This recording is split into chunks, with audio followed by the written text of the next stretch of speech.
നമസ്കാരം. Raf talks ഫുട്ബോളിലേക്ക് ഏവർക്കും സ്വാഗതം. സ്പാനിഷ് ഫുട്ബോൾ അതിൻ്റെ ഏറ്റവും മികച്ച സമയത്തിലൂടെയാണ് ഇപ്പോൾ കടന്നുപോയിക്കൊണ്ടിരിക്കുന്നത്.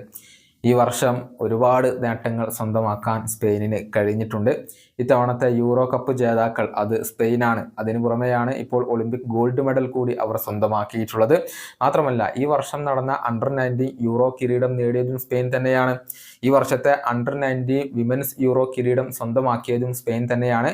കഴിഞ്ഞ വർഷത്തെ അണ്ടർ-23 യൂറോ കപ്പിൽ ഫൈനലിൽ എത്താൻ സ്പെയിനിന് കഴിഞ്ഞിരുന്നു. ഇതിനൊക്കെ പുറമെ നിലവിലെ യുവേഫ നാഷൻസ് ലീഗ് ജേതാക്കൾ അത് സ്പെയിനാണ്. കൂടാതെ വിമൻസ് വേൾഡ് കപ്പ് ജേതാക്കളും സ്പെയിൻ തന്നെയാണ്. അങ്ങനെ ഫുട്ബോൾ ലോകം ഒന്നടങ്കം ഇപ്പോൾ സ്പെയിൻ അക്ഷരാർത്ഥത്തിൽ അടക്കി ഭരിക്കുന്ന ഒരു കാഴ്ചയാണ് നമുക്കിപ്പോൾ കാണാൻ സാധിക്കുന്നത്. സ്പെയിൻ ദേശീയ ടീമിന്റെ പരിശീലകനായ ലൂയിസ് ഡി ലാ ഫുവന്റെ ഇതേക്കുറിച്ച് ചില കാര്യങ്ങൾ പറഞ്ഞിട്ടുണ്ട്. ആർക്കും സാധിക്കാത്ത നേട്ടങ്ങളാണ് ഇപ്പോൾ സ്പെയിൻ സ്വന്തമാക്കിക്കൊണ്ടിരിക്കുന്നത് എന്നാണ് അദ്ദേഹത്തിന്റെ അഭിപ്രായം. പരിശീലകന്റെ വാക്കുകൾ നമുക്കൊന്ന് നോക്കാം. നമ്മൾ ഈ വർഷം സ്വന്തമാക്കിയത് അസാധാരണമായ നേട്ടങ്ങളാണ്. എന്നാൽ ഇവിടെയുള്ള പലരും ഇതിന് വേണ്ടത്ര മൂല്യം കൽപ്പിക്കുന്നില്ല. ഫുട്ബോൾ ലോകത്തെ മറ്റു ടീമുകൾക്കൊന്നും നേടാൻ സാധിക്കാത്ത തികച്ചും അസാധ്യമായ കാര്യങ്ങളാണ് നമ്മളിപ്പോൾ ചെയ്തുകൊണ്ടിരിക്കുന്നത്. ഫുട്ബോൾ ലോകത്ത് എല്ലാ കാറ്റഗറികളിലും നമ്മളാണ് ആധിപത്യം പുലർത്തുന്നത്. ഇതിന് തീർച്ചയായും നമ്മൾ പ്രാധാന്യം നൽകേണ്ടതുണ്ട്. ഇന്ന് നമ്മൾ സ്വന്തമാക്കിയത് ചരിത്രപരമായ ഒരു നേട്ടമാണ്.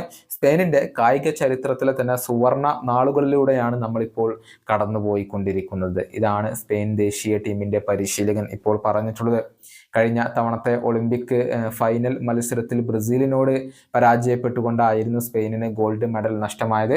പക്ഷെ ഇത്തവണ അവർ അത് തിരിച്ചു പിടിച്ചു കഴിഞ്ഞിട്ടുണ്ട്. ഫ്രാൻസിനെ പരാജയപ്പെടുത്തിക്കൊണ്ടാണ് ഗോൾഡ് മെഡൽ അവർ സ്വന്തമാക്കിയിട്ടുള്ളത്. സ്പെയിനിന്റെ ദേശീയ ടീമാണെങ്കിലും അതുപോലെ തന്നെ വനിതാ ടീമാണെങ്കിലും അതുപോലെ തന്നെ അണ്ടർ ഏജ് ടീമുകളാണെങ്കിലും എല്ലാവരും തകർപ്പൻ ഫോമിൽ കളിക്കുന്നു എന്നുള്ളതാണ് ഇവിടുത്തെ ഏറ്റവും വലിയ പ്രത്യേകത.